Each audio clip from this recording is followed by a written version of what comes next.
Hello friends, मैं जमाल और आज एंड्रॉइड ट्यूटोरियल सीरीज़ में हम एक नए टॉपिक के साथ एक नए टॉपिक को स्टार्ट कर रहे हैं। वो है फायरबेस रियल टाइम डेटाबेस। तो अभी तक जो भी हमने डेटाबेस से कम्युनिकेट किया था वो था SQLite या MySQL। तो फायरबेस बिल्कुल नया टॉपिक जो आज हम स्टार्ट कर रहे हैं और इसकी दो चार इंपॉर्टेंट बातें पहले हम जानते हैं, उसके बाद सीधे हम प्रोग्राम में जाएंगे, किस तरह से अपने एप्लीकेशंस को फायरबेस डेटाबेस से कम्युनिकेट करेंगे, कनेक्ट करेंगे और एक छोटा सा वैल्यू इंसर्ट करके मैं आपको दिखाएंगे। तो बिना टाइम वेस्ट किए पहले फटाफट इंपॉर्टेंट चीज़ें समझते हैं। रियल टाइम डेटाबेस यहाँ पे इसे बेसिकली क्यों रियल टाइम डेटाबेस बोलते हैं, क्योंकि जो भी डेटा हम अपडेट करते हैं, जो भी डेटा हमारा डिवाइस से सर्वर में जाएगा, सर्वर से उस डेटाबेस सर्वर से कनेक्टेड दूसरे डिवाइस में फटाफट अपडेट होगा बिना किसी अपडेट रिक्वायर्ड के, बिना किसी रिफ्रेशमेंट के। चलिए एक चीज़ इसको बस छोटा सा समझ लेते हैं। यहाँ पे सपोज ये आपका डिवाइस है और यहाँ आपका डेटाबेस है, यहाँ आपका डेटाबेस रखा हुआ है, ये आपका डिवाइस है। तो अगर आपका डिवाइस कुछ इन्फॉर्मेशन अपडेट करता है, अगर आपका डिवाइस कुछ इन्फॉर्मेशन अपडेट करता है सर्वर में, तो वो क्या होगा, इस सर्वर में बिना अपडेट के, बिना रिफ्रेश के वो डेटा अपडेट हो जाएगा। अगर हम कोई भी डेटा अपडेट करते हैं तो ये सर्वर को उस डेटा को देखने के लिए किसी भी रिफ्रेश की, किसी भी स्टेटस को रिफ्रेश करने की ज़रूरत नहीं पड़ेगी। और लगे हाथ इस सर्वर से दूसरे कोई डिवाइस अगर कनेक्टेड हैं, सपोज ये दो डिवाइस अगर कनेक्टेड हैं, तो इन दो डिवाइस में भी वो डेटा एकदम इंस्टेंटली अपडेट हो जाएगा, एकदम instantly. No refresh is required at any rate. जैसे अगर हम वेबसाइट में काम करते हैं तो बेसिकली क्या होता है, अगर एडमिन पैनल कोई डेटा अपडेट करता है टेबल में, तो वो फ्रंट पे क्लाइंट पेज में वो चीज़ अपडेट होने के लिए हमें रिफ्रेश की ज़रूरत पड़ती है। वो चीज़ रियल टाइम डेटाबेस में बिल्कुल नहीं है और इसीलिए इसे रियल टाइम डेटाबेस बोलते हैं। जब भी हम कोई चीज़ अगर हम अपडेट करते हैं, कोई चीज़ इंसर्ट करते हैं अपने क्लाइंट्स अपने डिवाइस से, तो डेटाबेस सर्वर में या उस सर्वर से कनेक्टेड जिससे डिवाइस हैं उन सारे में वो इंस्टेंट अपडेट हो जाता है बिना किसी रिफ्रेश के। ये बात थी रियल टाइम, तो इसीलिए से हम रियल टाइम डेटाबेस बोलते हैं। ये मैं आपको जब कोड करूँगा तो करके भी दिखाऊंगा। ऑफलाइन कैशे मीन्स यहाँ पे अगर सपोज आप कोई वैल्यू इंसर्ट कर रहे हो सर्वर में और आपके फ़ोन का नेटवर्क चला गया, तो क्या होगा, उस उतने देर के लिए क्या करेगा, कैशे मेंटेन करेगा। जैसे ही नेटवर्क वापस आएगा ये आपके उस फ़ोन के डेटा को सिंक कर लेगा सर्वर में। SQL की कोई ज़रूरत नहीं है क्योंकि हम डेटाबेस SQL इस्तेमाल ही नहीं कर रहे हैं, MySQL। तो इसे कम्युनिकेट करने के लिए कोई SQL लैंग्वेज की ज़रूरत नहीं होती। ये JSON का इस्तेमाल करता है और ट्री लाइक स्ट्रक्चर का इस्तेमाल करता है, ठीक है। किसी भी API की ज़रूरत नहीं है, पाइथन, PHP लाइक। क्यों? क्योंकि हम तो SQL इस्तेमाल ही नहीं कर रहे हैं।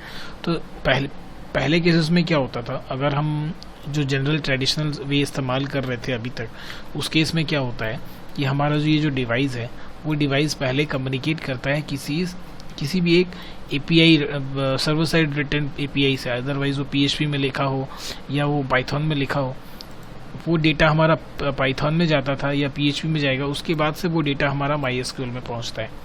अगर आपने MySQL का वीडियो देखा या अगर आपने MySQL से कभी एंड्रॉइड को कनेक्ट किया तो ये बात आपको पता होगी। बट ये केस फायरबेस में नहीं है। आपका जो डिवाइस है वो डायरेक्टली फायरबेस से कम्युनिकेट करेगा। डायरेक्टली मीन्स यहाँ से जो डेटा है यहाँ से ये सीधे फायरबेस में जाएगा और फायरबेस से डेटा सीधे यहाँ पे आएगा। तो ये ऑब्वियसली काफ़ी फास्ट होगा उसके रेस्पेक्ट में। कोई भी SQL लर्निंग आपको ज़रूरत नहीं है, सिर्फ आप एंड्रॉयड से ही काम चला सकते हो।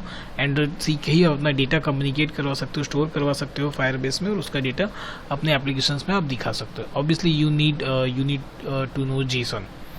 तो JSON आपको मालूम होना चाहिए और इसका स्ट्रक्चर कि किस तरह से फायरबेस में डेटा स्टोर होता है, स्ट्रक्चरल, वो आपको पता होना चाहिए।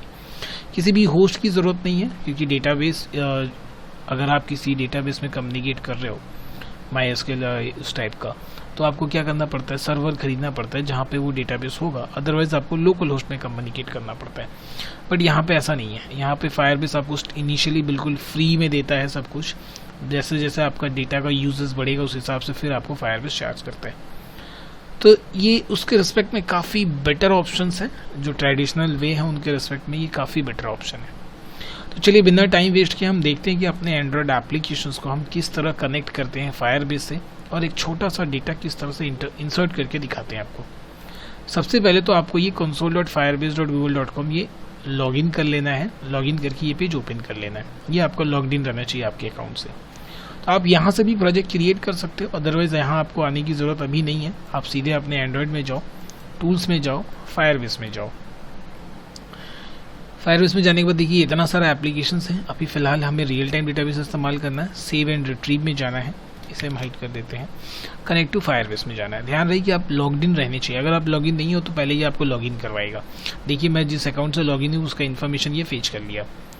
अब अगर पहले का कोई प्रोजेक्ट है आपके इस अकाउंट से फायरबेस में तो वो प्रोजेक्ट यहाँ पे दिखाएगा, और नहीं है तो यहाँ से फर्स्ट नया प्रोजेक्ट बनाने का ऑप्शन दे रहा है। तो ये मैं प्रोजेक्ट यहाँ से बना रहा हूँ, कंट्री मैंने सेलेक्ट कर लिया है, कनेक्ट टू फायरबेस। ये क्या करेगा, इस एप्लीकेशन में प्रोजेक्ट क्रिएट कर देगा। तो देखिए यहाँ से जब ये प्रोजेक्ट क्रिएट हो जाता है ना, तब मैं आपको कंसोल में ले आके दिखाता हूँ, वहाँ पे ऑलरेडी वो प्रोजेक्ट क्रिएटेड हमें दिखेगा। तो let the project be created here.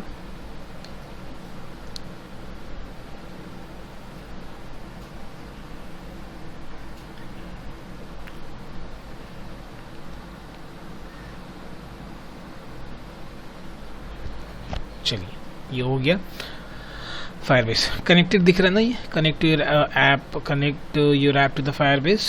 चलिए यहाँ पे मैं रिफ्रेश करके मैं आपको दिखाता हूँ। देखिए आ गया ना आपका प्रोजेक्ट, इसी नाम से हमने प्रोजेक्ट बनाया था। तो अब आगे बढ़ना, अभी वहाँ पे हम कुछ भी नहीं करेंगे। नेक्स्ट हम जाएंगे add real time database to your app. तो इसको यूज़ करने के लिए आपको बोलेगा कि कुछ डिपेंडेंसीज ऐड करने हैं, तो आप एक्सेप्ट कीजिएगा। तो ये क्या करेगा, ऑटोमेटिक उन सारी डिपेंडेंसीज को आपके ग्रिडल में जाके ऐड कर देगा। ऑब्वियसली उन सारी डिपेंडेंसीज के ऐड होने के बाद ही हम फायरबेस के ऑब्जेक्ट्स को क्रिएट कर पाएंगे अपने एप्लीकेशंस में। तो चलिए ये हो गया, फटाफट हो गया। अभी नेक्स्ट अब क्या करना है वो आपको मैं दिखाता हूँ। तो ये आपका जो एप्लीकेशन है वो कनेक्ट हो गया फायरबेस से यहाँ पे। अब नेक्स्ट स्टेप आपको क्या करना है, ध्यान रहे, ठीक है। यहाँ आपको आना है आपके प्रोजेक्ट में, और आने के बाद इसके अंदर जाना है जो प्रोजेक्ट क्रिएट हुआ है। उठाने के बाद इसके बाद जाइए आप सेटिंग में। सेटिंग में आप जाके देखिएगा एक एप्लीकेशन ऑलरेडी यहाँ पे आपका जो ऐप कनेक्ट हुआ है इस प्रोजेक्ट से, उसका डिटेल्स यहाँ पे दिखा रहा होगा।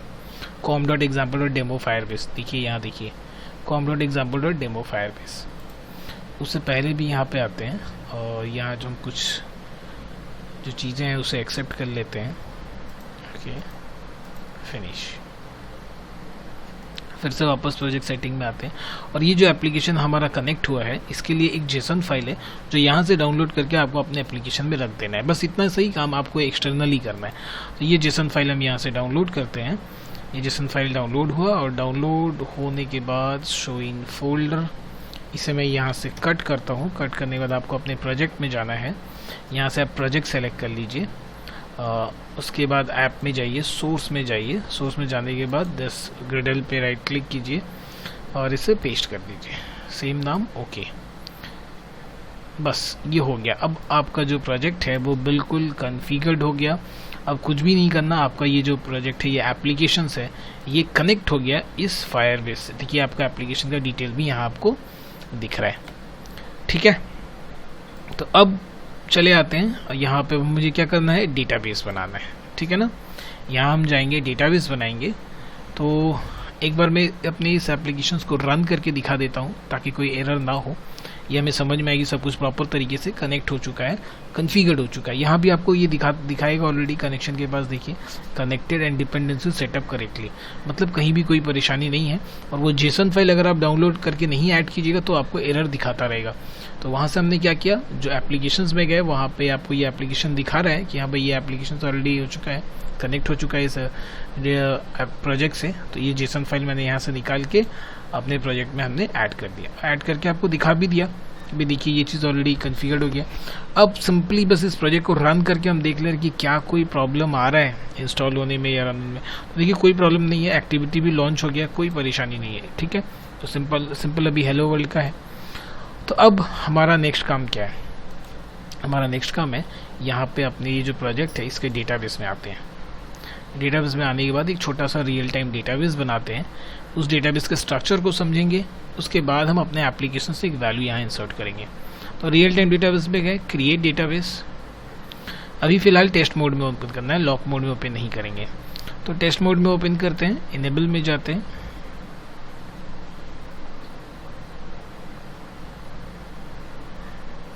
चलिए भैया आपको कोई डेटाबेस बना के दे दिया। अब ये है क्या और यहाँ वैल्यूज़ कैसे स्टोर होते हैं ये अपने को समझना है थोड़ा सा। तो चलिए इस पूरी चीज़ को डिलीट करते हैं, एकदम आसान भाषा में समझते हैं। ये आपको एक रूट नोड बना के दे देता है। एक नोड बना के देगा। हर नोड का दो कैपेसिटी होता है। पहला कैपेसिटी कि उस नोड के पास एक की होता है, और दूसरा उस की के रेस्पेक्टिव वैल्यू होता है। ये पहला प्रॉपर्टी है उस नोड का। दूसरा प्रॉपर्टी कि आप इस नोड में एक चाइल्ड नोड बना सकते हो। हर नोड के अंदर हम एक चाइल्ड नोड बना सकते हैं, ये उसका दूसरा प्रॉपर्टी है। मतलब इसके अंदर एक नोड बना दिए, फिर इसके अंदर एक नोड बना दिए, फिर इसके अंदर एक नोड बना दिए, ऐसे करके जितने चाहें आप उतने नोड बना सकते हो। मान लो कि पहले पेरेंट नोड के नीचे मैंने एक चाइल्ड नोड बनाया और उस चाइल्ड नोड के नीचे मैंने सेम लेवल में 3-4 नोड्स बना दिए। तो इस तरह से ये डेटा स्टोर होता है। मतलब हर नोड वैल्यू स्टोर कर सकता है प्लस अपने चाइल्ड नोड को क्रिएट कर सकता है। जैसे एक आसान भाषा में समझाऊं, सपोज मेरे पास पहला है ऑब्जेक्ट, सिंपल मैंने उसका एक नाम दे दिया डेटा। उस डेटा के अंदर मैंने एक नोड बनाया स्टूडेंट। उस स्टूडेंट के अंदर फिर मेरा एक नोड हो गया स्टूडेंट 1। अब उस स्टूडेंट के अंदर जो पहला स्टूडेंट है वो उसका नाम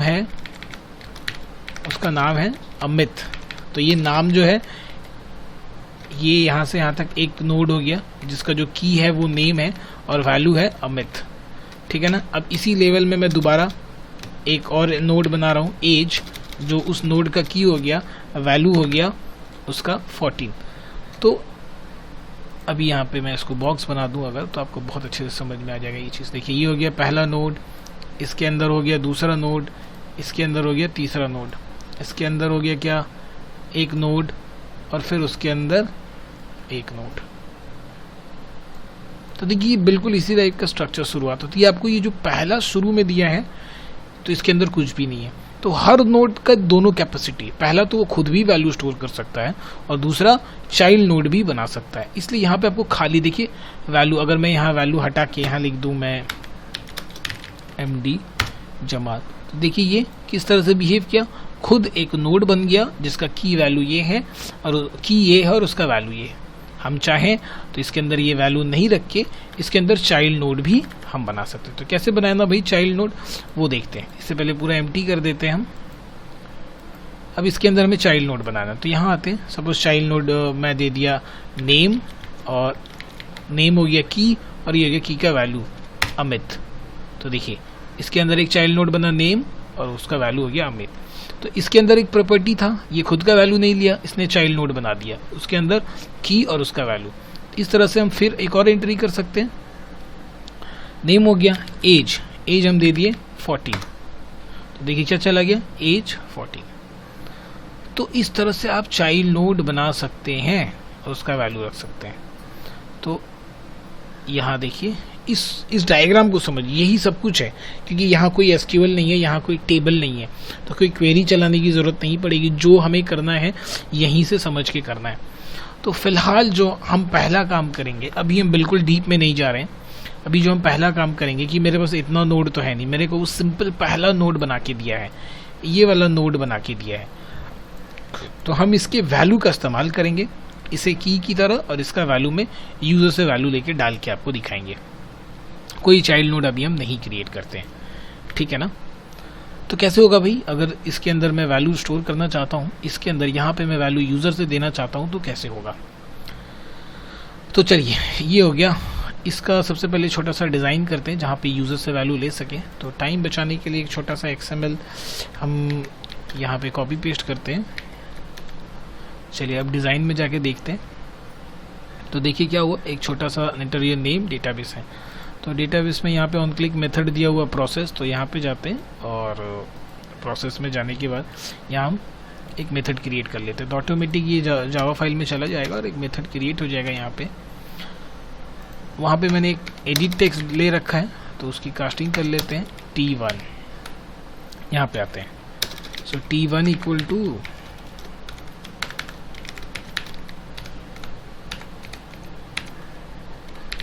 edit text find view by ID r.id.t1 हो गया ना। इस T1 का वैल्यू को मुझे स्टोर करना है। देखिए यहाँ पे एक बहुत इंपॉर्टेंट बात है, ये आपको समझने वाली बात है, क्योंकि अपना टारगेट ना रटना नहीं होता, बिल्कुल कॉन्सेप्ट से समझना होता है।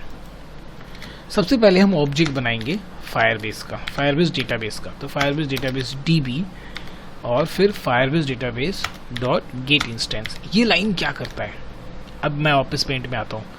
ये लाइन क्या करेगा, इस पूरे डेटाबेस को, इसको मैं पूरा डेटाबेस पकड़ता हूँ, इस पूरे डेटाबेस को एक ऑब्जेक्ट की तरह बिहेव करवाएगा। मीन्स ये पूरा डेटाबेस फुल डेटाबेस हो गया, ठीक है, ये हो गया फुल डेटाबेस। इस फुल डेटाबेस को एक सिंगल ऑब्जेक्ट की तरह वो ट्रीट करेगा, सब जिसको मैंने डीबी नाम दे रखा है, ठीक है। क्या नाम दे दिया मैंने, डीबी। तो देखिए कैसे पकड़ा है मैंने इस फुल डेटाबेस को, Firebase database dB, Firebase database dot gate instance, उस होल डेटाबेस को पकड़ के हमने डीबी के अंदर रख लिया। अब बात आती है इंस्टेंस की। तो ये जो नोड बन रहे हैं इसके अंदर, इस होल डेटाबेस के अंदर ये जो नोड्स है, ये पहला नोड है, ये एकदम पहला सबका पेरेंट नोड है, उसके बाद ये चाइल्ड नोड है, फिर उसका चाइल्ड ये, फिर इसके अंदर ये दो इसके चाइल्ड हैं सेम लेवल में। तो ये जो चाइल्ड नोड्स हैं इसके अंदर, उसे हम बोलते हैं रेफरेंस। तो अब दूसरा जो लाइन लिखेंगे हम, उसमें लिखेंगे हम डेटाबेस रेफरेंस, और यहाँ पे ना मैं रूट लिखता हूँ db डॉट गेट रेफरेंस। और इसके अंदर अगर मैं कुछ भी पास नहीं करता हूँ गेट रेफरेंस के अंदर, तो बाय डिफॉल्ट जो सबसे पेरेंट रूट नोड है इसको पॉइंट कर लिया जाएगा इस रूट में, ठीक है। अगर ऐसा होता कि मुझे भाई स्टूडेंट के अंदर एंट्री करना है, तो यहाँ पे मैं स्टूडेंट वाला रेफरेंस का नाम लिखता, तो क्या होता, स्टूडेंट वाले अंदर एंट्री होते और स्टूडेंट्स के नीचे चाइल्ड में एंट्री होते, उसके ऊपर नहीं जा पाते हम। लेकिन हमने एंट्री दिया किसका भाई, कुछ भी नहीं दिया है, तो ये किसको पकड़ेगा, ये सीधे जाएगा और पेरेंट नोड को पकड़ के उसका रेफरेंस डाल देगा इस कोड में, इस रूट में। अब मान लेते कि मेरे एक्चुअल डेटाबेस में तो कुछ है ही नहीं, तो ये इसी को पकड़ेगा रूट में, और जो वैल्यू हम इंसर्ट करेंगे कहाँ जाएगा, इस नल जहाँ लिखा हो वहाँ जाके इंसर्ट हो जाएगा। तो चलिए देखते हैं। तो अभी मुझे एंट्री करना है रूट के अंदर सेट वैल्यू, क्या भाई, t1 का data. So t1 dot gate text dot to string हो गया ना। अब मैं क्या करना चाहता हूँ, t1 को मैं खाली कर दूंगा। सो सेट टेक्स्ट क्या है, उसका ब्लैंक कर दिया, और एक टोस्ट मैसेज दिखा देते हैं भाई एक। So toast dot make text get application context और इंसर्टेड, और फिर यहाँ आते हैं toast dot length long dot show. बस बात खत्म। चलिए इस प्रोजेक्ट को हम दोबारा रन करते हैं और देखते हैं। अब यहाँ पे ये चीज़ रियल टाइम है, कैसे पता चलेगा वो मैं आपको दिखाता हूँ। चलिए इस डेटाबेस को मैं ओपन करके रखा हूँ, ध्यान रखिए वेब में खुला हुआ है, ठीक है ना। और हमारा एप्लीकेशन ये लॉन्च हो गया, एक्टिविटी लॉन्च हो गया।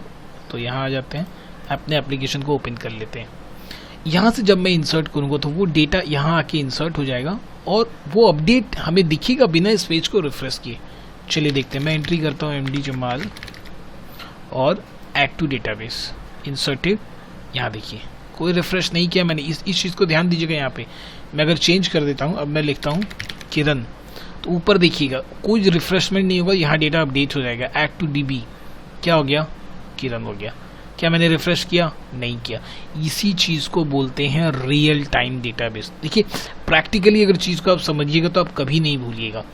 तो that is what called real time. आपको 50 डेफिनेशंस मिल जाएंगे, 50 ये मिल जाएंगे, बट जब तक आप प्रैक्टिकली करके नहीं देखिएगा आपको चीज़ें नहीं समझ में आएगी भाई रियल टाइम आखिर होता क्या है।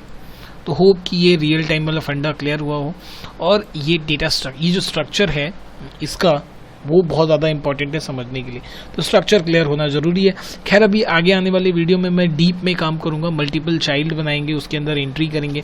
फर्स्ट वीडियो में मैंने बहुत सिंपल कॉन्सेप्ट को इम्प्लीमेंट किया है। बस पहला इस वीडियो का तो मेन मोटिव था कि किस तरह से हम अपने इस एप्लीकेशन को कनेक्ट करेंगे फायरबेस से, फायरबेस में जाके किस तरह डेटाबेस बनाएंगे, उसके बाद अपने एक एप्लीकेशन से छोटा सा वैल्यू लेके उस फायरबेस के डेटाबेस में इंसर्ट करेंगे। इंसर्ट करने से पहले आपको फायरबेस डेटाबेस का स्ट्रक्चर ज़रा जानना था, जो कि मैंने अभी लिटिल बिट इंट्रो में समझाया है।